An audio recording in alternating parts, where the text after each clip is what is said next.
Descriptive tangent into clauses types. A clause is essentially a subject, usually a DB, that has the property indicated by the predicate, and a predicative phrase is a group of words that assign a property to the subject.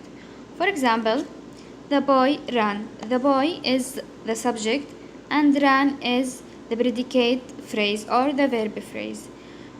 Howard is a linguistic student. Howard is the subject and is a linguistic student is a predicative phrase. A clause that stands on its own is called a root, matrix, or main clause. Peter said that Danny danced. Bill wants Susan to leave.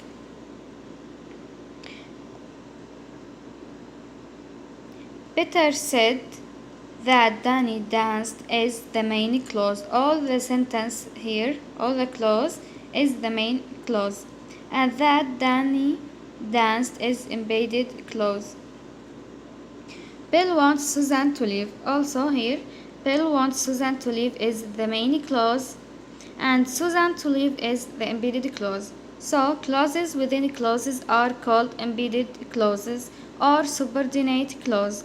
The clause containing the embedded clause is still called the main or root clause. Like here, Peter thinks that Kathy loves him. Peter thinks that Kathy loves him is the main clause and that Kathy loves him is embedded clause. Types of embedded clauses.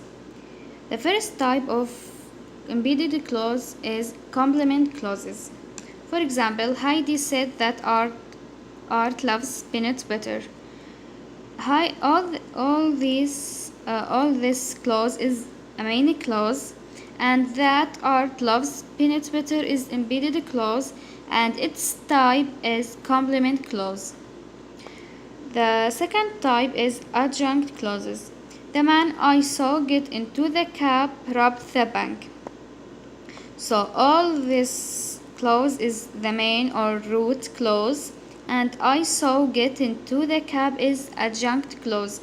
It's embedded clause and its type is adjunct clause. The third type is specifier clause. People selling their stocks caused the crash of 1929.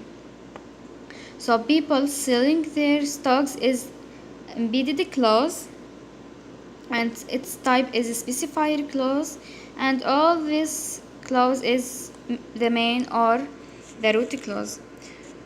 To summarize, we have two basic kinds of clauses, main and embedded.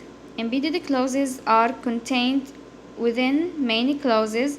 Further, there are three types of embedded clause: specifier clauses, complement clauses, and adjunct clauses.